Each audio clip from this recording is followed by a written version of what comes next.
묵은 땅을 갈아엎자. 호세아 당시 이스라엘 백성들은 우상 숭배로 인해 심각하게 타락한 상태였습니다. 그들의 마음이 딱딱해지고 굳어졌습니다. 그 마음 가운데 가시와 엉겅퀴가 생겨났습니다. 잡초가 무성했습니다. 그래서 그들은 하나님의 말씀의 씨를 마음밭에 받을 수가 없었습니다. 받아도 말라 죽고 잡초 때문에 갇혀버렸습니다. 그때 호세아 선지자는 하나님의 말씀을 대언합니다. 지금이 곧 여호와를 찾을 때다. 너희 묵은 땅을 기경하라. 즉 딱딱해진 마음을 갈아엎어라 라는 뜻입니다. 왜냐하면 갈아엎지 않으면 말씀의 씨를 받을 수 없기 때문입니다. 그리고 그 씨가 온전히 자라날 수 없기 때문입니다. 더욱이 우상 숭배하는 마음의 밭을 갈아엎지 않으면 하나님의 심판이 있기 때문입니다. 앞절에 보면 사마리아 거민이 벳아웬의 송아지를 인하여 두려워할 것이다 라고 했습니다.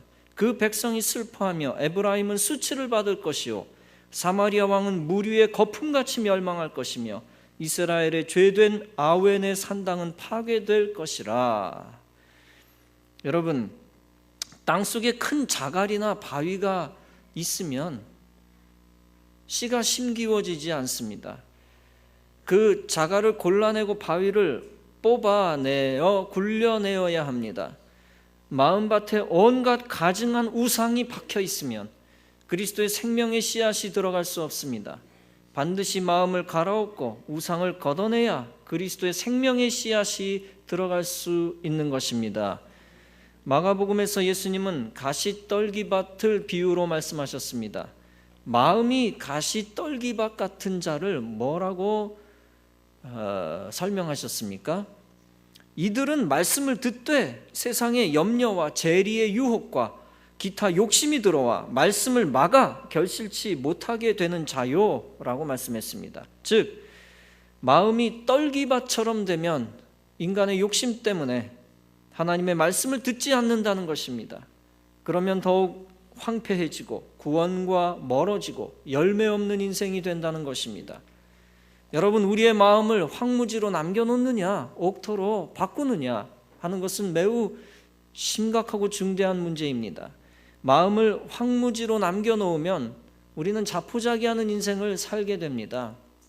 황무지 같은 마음밭에 잡초가 막 일어납니다. 돌멩이가 굴러다닙니다. 그래서 심각한 경우에는 자살하는 일이 발생합니다. 그리고 마음이 황무지가 되면 사람들도 외면합니다. 황무지에 사람들이 접근을 잘 안 하지요. 마음이 황무지인 인생, 사람들이 접근을 잘 안 합니다. 버려진 땅이 되기 쉽습니다. 더 심각한 것은 우리의 마음을 불신앙의 황무지로 남겨놓으면 큰일이 납니다. 우상 숭배하거나 세상 죄악으로 마음이 황폐해지면 하나님이 버리십니다. 사람이 버리는 것보다 하나님 버리는 것이 훨씬 무서운 일입니다. 사람 버리는 것은 어떤 면에서 사람에게 버림받는 것은 어떤 면에서 궁극적인 문제는 아닙니다. 다시 만날 수도 있는 거고요. 다시 회복될 수도 있는 거지만 하나님으로부터 완전히 버림받으면 소망이 없는 것입니다. 마음이 죄악과 불신앙의 황무지가 되면 하나님이 떠나십니다. 도박으로 중독된 마음, 죄악으로 중독된 마음, 이 마음은 교회를 싫어하는 마음, 예배를 싫어하는 마음입니다. 잘못된 반기독교적 사상으로 세뇌된 마음은 완전한 영적 황무지입니다. 그런 마음을 가진 자는 목회자와 교인을 욕하고 심지어 하나님까지 욕합니다. 자기는 잘하는 것 같지만 삐뚤어진 의에 사로잡혀 있는 사람들이 많이 있습니다. 그들은 스스로 저주의 구렁텅이를 팝니다. 그래서 자기도 비참한 삶을 살게 되고 가족과 후손도 망쳐놓습니다. 하나님과 상관없는 삶을 살다가 지옥 권세에 사로잡히기도 하는 것입니다. 이 마음을 갈아엎지 않으면 하나님의 심판의 형벌을 피할 수 없습니다. 나라와 민족도 영적 황무지로 남겨놓으면 하나님이 버린 땅이 됩니다. 북한은 우상 숭배의 나라가 되어 영적 황무지가 되었습니다. 김일성은 김일성 외에는 다른 신을 두지 말라라고 교시했습니다. 그 강령이 지금의 중요한 북한의 지령이요 강령입니다. 그래서 하나님을 믿는 교인들을 다 잡아 죽이고 가두었습니다. 교회가 단 하나도 세워지지 못하게 만들어 놓았습니다. 북한에도 교회 있잖아요 라고 묻는 사람이 있어요. 천만에요. 북한엔 교회가 단 한 군데도 없습니다. 지하에 숨어서 예배드리는 처소만 있을 뿐입니다. 교회가 있긴 하지만 사이비 교회입니다. 북한 사이비 교회 봉숙교회 리성숙 목사가 인터뷰 가운데 한 말입니다. 우리 신앙인들은 하나님은 곧 김일성 주석님이다 이렇게 생각합니다. 나의 마음속에 있는 하나님, 그것은 곧 김일성 주석님이다 라고 생각합니다 라고 말했습니다. 또 김일성의 사회안전부 하달 교시는 아직도 유효하고 없어지지 않았습니다. 종교인들은 죽여야 그 버릇을 고친다는 것을 알게 되었다. 그래서 북한에서 교회를 불태우고 교인들을 무조건 다 갖다 잡아 죽이는 것입니다. 여러분, 김일성을 하나님으로 모신 북한은 저주를 받은 영적 황무지가 되었습니다. 그래서 영적으로도 구원받지 못하고 저주받은 사람들이 너무너무 많습니다. 영혼만 저주받은 것이 아니라 육신까지 저주받았고 땅이 저주를 받아서 수백만 명이 굶어 죽었습니다. 북한에는 나무도 없고요. 압록강변을 쭉 따라가도 여러분 보셨죠? 나무가 하나도 없습니다. 요덕 수용소에서 씨를 뿌리면 풀이 자라나지를 않습니다. 마치 강력한 변압기 옆에 있는 풀들은 절대 자라지 않는 것과 똑같은 이치입니다. 비슷합니다. 영적으로 저주를 받으니까 땅도 황무지가 되어 죽어가고 있습니다. 아직 우상이 지배하는 황무지를 고수하는 마귀의 사람이 너무나 많습니다. 그런데 그것도 모자라서 우리 대한민국 땅까지, 남한 땅까지 황무지로 만들려고 하는 세력이 있습니다. 북한 중심의 통일을 꿈꾸는 정치 세력이 있습니다. 절대로 그리스도인들은 그런 세력에게 땅을 내어주어서는 안 됩니다. 사막이 옥토를 사막으로 만들듯이, 사막이 사막을 더 확장시키듯이, 옥토를 계속 사막이 갉아먹듯이 영적 황무지는 주변까지도 영적 황무지로 만들어 나갑니다. 그런 영적 황무지를 갈아엎어야, 저지를 해야 북한 민중들이 살아나는 역사가 있게 될 줄로 믿습니다. 무엇으로 갈아엎어야 합니까? 하나님의 말씀과 복음의 쟁기로 갈아엎어야 되는 것입니다. 하나님의 말씀이 이제 북한의 수십만 명에게 전달되었습니다. 앞으로 북한 구원운동을 통해서 또 탈북 선교사를 통해서 복음이 더 전파될 것입니다. 그때 북한 주민의 수백만 명이 복음을 듣게 되는 날이 옵니다. 그러면 북한에도 영적 바람이 불어닥쳐 황폐한 땅이 깨지고 옥토가 되어질 것입니다. 옥토로 점점 바뀌면 우상 숭배의 괴수들은 그 땅에서 버티지 못하고 소멸합니다. 그리고 복음의 씨앗이 뿌려져 복음을 믿는 사람들이 늘어나게 됩니다. 복음을 믿는 사람들이 늘어나면 자유의 땅이 되고 경제도 발전하게 됩니다. 교회는 점점 많아지고 복 있는 나라로 바뀌는 것입니다. 남한 땅도 위기가 있었습니다. 옥토가 황무지로 바뀔 뻔한 순간이 몇 번 있었습니다. 그때마다 하나님이 역사하시고 기도하는 사람들을 통하여 옥토를 지켜주셨습니다. 우리는 이제 옥토 가운데서 아직 군데군데 남아있는 황무지를 개간해야 합니다. 복음의 쟁기로 갈아엎어야 하고 복음의 씨앗이 들어가는 토양으로 바꿔야 합니다. 여러분 한 사람 한 사람이 복음의 쟁기를 들고 나가야 합니다. 그리고 중요한 것은 교회들이 한 마음으로 기도하여 나라를 살려야 합니다. 영적으로 도덕적으로 황폐한 땅을 정의롭게 갈아엎고자 하는 지도자를 도와주어야 합니다. 그래서 정의의 씨앗이 뿌리를 내릴 수 있게 해야 합니다. 그래서 본문은 무엇이라고 말씀했습니까? 너희 묵은 땅을 기경하라. 마침내 여호와께서 임하사 의를 비처럼 너희에게 내리시리라. 죄악의 땅을 갈아엎으면 하나님께서 정의를 부어주셔서 정의가 승리하게 하시겠다는 것입니다. 여러분, 반기독교 세력을 도와주면 하나님의 정의는 땅에 떨어져 버립니다. 반대로 반기독교 세력과 싸워 이기면 하나님의 정의는 강물같이 흐르게 됩니다. 비복음적인 사람을 도와주면 안 됩니다. 오직 복음이 자유롭게 전달될 수 있는 토양을 만들어주는 지도자를 도와주어야 합니다. 그런 지도자가 새나라 운동을 펼치도록 도와주어야 합니다. 정의가 땅에 떨어진 황무지를 정의가 살아있는 옥토로 만들도록 도와주어야 합니다. 그런 옥토가 되면 복음이 뿌려지는 대로 복음의 열매가 생겨나는 것입니다. 그러면 하나님이 크게 영광 받으시는 나라가 되는 것입니다. 지금 전 세계적으로 경제가 어렵습니다.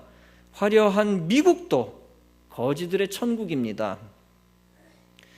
곳곳마다 이 홈리스들이 돌아다니고 있지만 큰 도시든 작은 도시든 어딜 가든지 거지들이 많이 돌아다니는 것을 우리가 봅니다.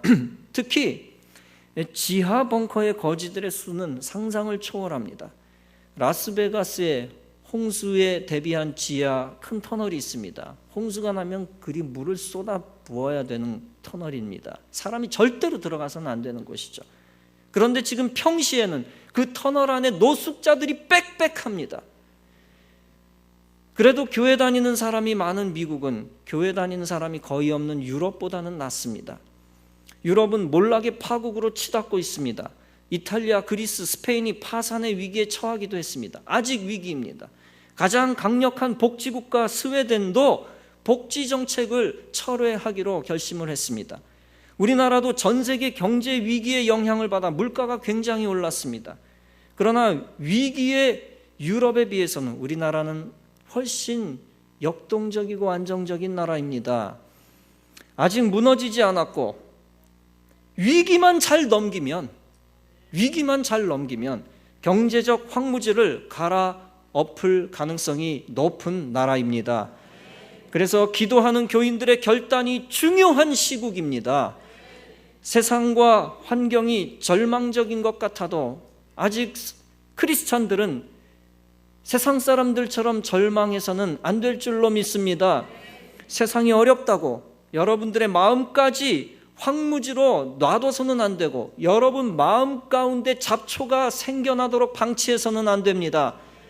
부정적인 영을 물리쳐야 합니다. 천국 백성 그리스도인들은 긍정적 마음으로 환란을 이겨야 할 줄로 믿습니다. 기도하는 교인들은 말씀의 능력으로 마음의 황무지를 갈아엎고 옥토로 바꾸어야 합니다. 고린도후서 4장은 말씀합니다. 우리가 낙심하지 아니하노니 겉사람은 후패하나 우리의 속은 날로 새롭도다. 허름한 옷 입은 게 중요한 게 아닙니다. 속사람이 옥토가 되어야 합니다. 여러분의 속사람이 날이 갈수록 옥토로 바뀌어져야 하는 것입니다. 여러분, 현재의 환란은 미래의 영광과 좋게 비교할 수 없습니다. 하나님의 말씀을 의지하는 자에게는 불가능한 것이 없습니다. 미래의 영광을 바라보며 약속의 축복을 바라보며 현재의 크고 작은 환란을 가볍게 뛰어넘습니다. 예수께서도 말씀하셨습니다. 할 수 있거든이 무슨 말이냐? 믿는 자들에게는 능치 못할 일이 없느니라. 언제 이 말씀을 하셨습니까? 어린아이에게 있는 귀신을 내어 쫓으시면서 하신 말씀입니다. 즉 어두운 세력을 몰아낼 때 할 수 있다는 믿음이 필요하다는 것을 상징적으로 보여주신 사건입니다. 예수께서 귀신들어 나가라 명하실 때 그 아이가 죽은 것 같이 되었습니다. 그래서 사람들이 말하기를 죽었다 라고 선포하고 말했습니다. 그러나 예수께서 그 손을 잡아 일으키시니 아이가 일어섰습니다. 이것이 여러분 믿음의 표적입니다. 부정적 신념을 가진 사람들은 죽었다, 끝났다, 포기해라 라고 즐겨 이야기합니다. 반면에 긍정적 믿음을 가진 사람들은 산다, 이제 시작이다, 가능하다 라는 말을 즐겨합니다. 그래서 주 안에서 불가능이 없다는 것을 믿고 나아가며 승리를 거두는 것입니다. 최악의 상황에서도 마음의 황무지를 개간하고 또 우리 바깥에 있는 환경의 황무지도 개간해야 합니다. 그리고 반드시 마음을 긍정적인 옥토로 바꾸고 환경도 옥토로 바꾸어야 합니다. 일본의 아오모리현에서 있었던 일입니다. 아오모리현은 최북단 홋카이도 바로 밑에 있는 혼슈섬 최북단에 있는, 즉 일본 본토의 최북단에 있는 현입니다. 아오모리현은 최대의 일본 사과 산지로 유명한 곳입니다. 1991년 가을 아오모리현에 태풍이 몰아닥쳤습니다. 그때 수확을 앞둔 사과의 90%가 땅에 떨어졌습니다. 그해 농사를 망친 큰 사건이었습니다. 땅에 떨어진 사과를 보며 망연자실한 농부에게 이장이 이런 제안을 했습니다. 우리에겐 10%의 남은 사과가 있다. 이 사과를 이용해보자. 많은 사람들은 지혜를 모아 브랜드를 만들었습니다. 그것은 시험에 절대 떨어지지 않는 합격 사과라는 브랜드였습니다.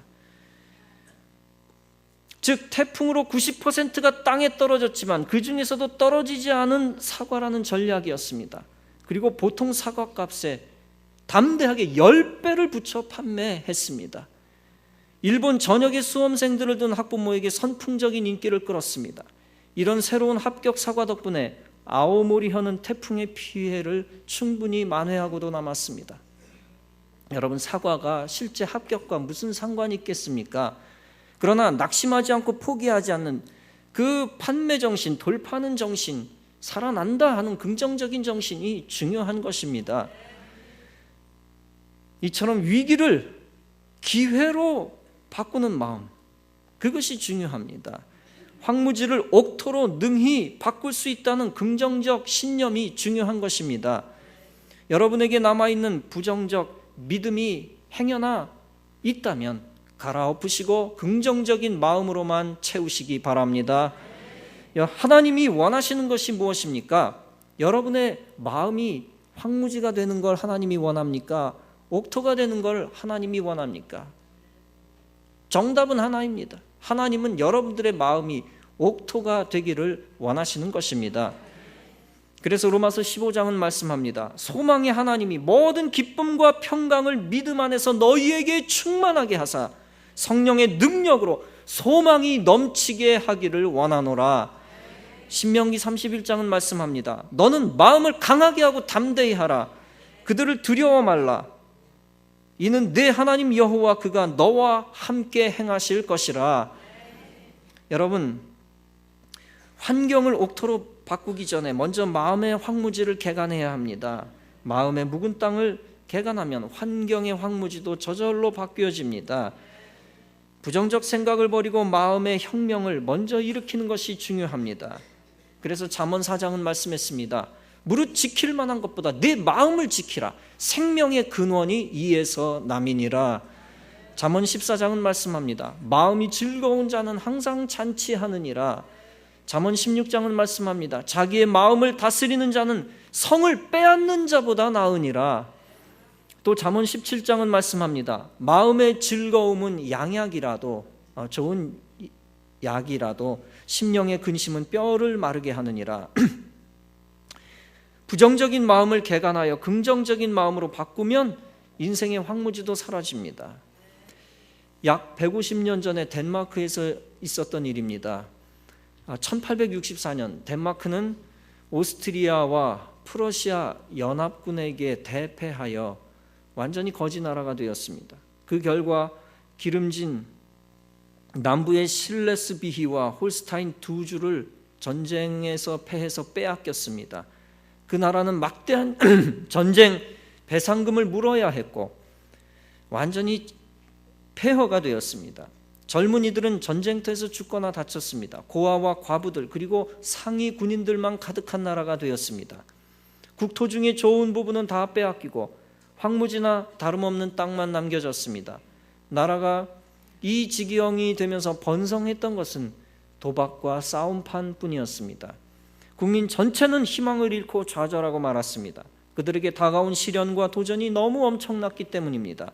그때 그룬트비히 목사님이 하나님께 소망이 있다라고 범국가적으로 선포했습니다. 그리고 나라의 위기를 극복하기 위해 혼란 가운데서 분연히 일어섰습니다. 그는 다음과 같이 외치며 구국운동을 시작했습니다. 하나님을 사랑하자, 나라를 사랑하자, 자연을 사랑하자. 첫째, 하나님을 사랑하라. 하나님은 스스로 돕는 백성들을 도우신다. Heaven helps those who help themselves. 하늘은 스스로 돕는 자를 돕는다. 살고자 땅 흘려 일하는 백성들을 하나님이 도우신다. 둘째, 땅을 사랑하라. 좋은 땅을 독일에 빼앗기고 황무지 모래 땅만 남았으나 그렇다고 낭망해서는 안 된다. 황무지 땅도 모래 땅도 땀 흘리고 정성 들여 갈고 가꾸면 옥토로 바뀐다. 셋째, 동포를 사랑하라. 건장하고 똑똑한 젊은이들이 강대국과 10여 년에 걸친 전쟁에서 전사하고 약자들만 남았다. 그러나 낭망하거나 포기해서는 안 된다. 약한 사람들도 뭉치면 위대한 일을 해낼 수 있다. 이와 같이 그룬트비히 목사님의 구국 설교를 듣고 뜻있는 많은 사람들이 모이기 시작했습니다. 그리고 이 세 가지 사랑운동을 통해 병든 국가를 치료하며 개간해 나가기 시작했습니다. 두 가지 토끼를 다 쫓았습니다. 그들의 절망한 마음을 개간하기 시작했고 실제로 황무지를 개간하기 시작했습니다. 농민학교를 세웠습니다. 성경을 기초로 한 정신적인 자원을 사람들에게 공급해 주었습니다. 그러자 수많은 사람들이 하나님을 믿게 되었고 황폐해진 마음이 옥토로 바뀌기 시작했습니다. 밖에서 잃은 것을 안에서 찾자라는 슬로건을 내세웠습니다. 그리고 북해, 북쪽 바다 북해의 황무지를 개간하고 나무를 심어 옥토로 바꾸는 선구자적인 일을 했습니다. 그야말로 그는 국민들의 마음의 황무지와 실제 국가의 황무지를 다 갈아치웠습니다. 덴마크는 그 후 100년 만에 세계에서 가장 모범적인 낙농국과 공업국이 되었고 오늘날 세계에서 국민소득이 가장 많은 나라 중에 하나로 성장했던 것입니다. 여러분, 이렇게 묵은 땅을 기경하는 자만이 최악의 상황을 최선의 상황으로 바꿀 수 있는 것입니다.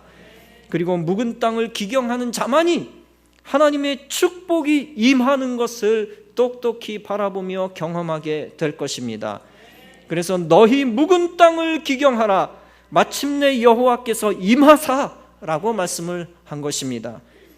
여러분, 한국전쟁 이후 가장 절망적이었던 우리나라가 한강의 기적을 이룬 것은 우연이 아니었습니다. 바로 60년대, 70년대에 한국교회의 회개와 부흥운동이 일어났기 때문이었습니다. 10장 13절은 말씀합니다. 너희는 악을 밭가라 죄를 거두고 거짓 열매를 먹었나니, 탄식하면서 하는 말씀입니다. 악을 밭가라 죄의 열매를 먹었으니 이스라엘 왕이 새벽에 멸절하리로다. 무슨 말씀입니까? 마음을 하나님에게서 떠나게 하여 죄악의 황무지로 만들어버리면 국가도 망한다는 뜻입니다. 반대로 한 사람 한 사람이 죄악에서 떠나 하나님과 가까워지면 하나님이 도시와 나라까지 모든 가정까지 책임지신다는 것입니다. 그래서 에스겔 36장은 말씀했습니다. 나 주 여호와가 말하노라. 내가 너희를 모든 죄악에서 정결케 하는 날에 성읍들의 사람이 거접되게 하며 황폐한 것이 건축되게 할 것인즉 전에는 지나가는 자의 눈에 황무하게 보이던 그 황무한 땅이 장차 기경이 될지라. 사람들이 이르기를 이 땅이 황무하였더니 이제는 에덴 동산같이 되었고 황량하고 적막하고 무너진 성읍들의 성벽과 거민이 있다 하리니 너희 사면에 남은 이방 사람이, 쉽게 말하면 외국 사람이 나 여호와가 무너진 곳을 건축하며 황무한 자리에 심은 줄 알리라. 나 여호와가 말하였으니 이루리라. 할렐루야. 이처럼 하나님의 축복이 임하는 것을 보기 위해서는 먼저 우리가 죄악에서 떠나야 합니다. 마음의 묵은 땅을 황폐하게 놔뒀던 거 다 회개해야 합니다. 예수 믿는 천국 백성들은 예수 심장 품고 죄악된 마음을 갈아엎고 영적 옥토를 유지해야 합니다. 믿는 사람들의 마음 가운데 황무지가 그대로 있어서는 안 됩니다. 황무지를 남겨놓아서는 안 됩니다. 그리고 복음의 쟁기와 말씀의 쟁기를 들고 복음 없는 사람들의 마음까지 기경해야 합니다. 그러면 하나님께서 위대한 일을 이루실 것입니다. 예수 안 믿는 반기독교 백성들까지도 부정적인 마음을 갈아엎을 것입니다. 사랑하는 성도 여러분, 이 시대는 영적 사막화가 많이 진행되고 있는 시대입니다. 하나님을 대적하며 영적으로 많이 황폐하였고 사람들의 마음도 낙심하고 황무지가 되었습니다. 유례 없이 죽으려고 하는 사람이 많은 이 영적 사막화가 엄청나게 진행된 땅입니다. 바로 이때 하나님은 쟁기를 든 사명자를 찾으시는 것입니다. 복음의 쟁기를 들고 묵은 땅으로 나아갈 수 있는 사명자입니다. 그리고 하나님의 말씀의 쟁기를 들고 불가능을 가능케 하는 사명자입니다. 바로 우리 교회에 속한 여러분들이 그런 사명자들이 되어져야 할 줄로 믿습니다. 이 일을 위하여 먼저 여러분 자신의 부정적인 마음밭부터 갈아엎으시기 바랍니다. 주 안에서 불가능한 것이 없다라는 것을 믿고 긍정적 마음밭으로 바꾸시기를 바랍니다. 그러면 여러분의 인생과 여러분의 가정과 여러분의 앞날에 큰 기적의 열매가 나타날 것입니다. 우리 교회의 미래에도 더 놀라운 부흥과 영적 축복의 열매가 나타날 것입니다. 그리고 영적 사막과 같은 우리나라에는 교회들이 다시 세워지고 영적 옥토가 될 것입니다. 우리나라가 영적 옥토가 되면 수많은 사람들이 복음을 받아들이게 될 줄로 믿습니다. 수많은 사람들이 복음을 받아들이면 온 나라가 더 건강해지고 부강해질 줄로 믿습니다. 더 나아가 북한의 우상 숭배 세력이 무너지고 북한 땅도 거룩한 시온의 영광이 빛나는 옥토로 바뀌어지게 될 것입니다. 이와 같은 믿음 갖고 영적 사막과 영적 황무지를 복음의 땅과 정의의 땅, 축복의 땅으로 바꾸시기 바랍니다. 그리고 그 가운데서 하나님의 도우심과 능력과 기적을 체험하며 하나님께 크게 영광 돌리는 성도 여러분 다 되어지시기를 주님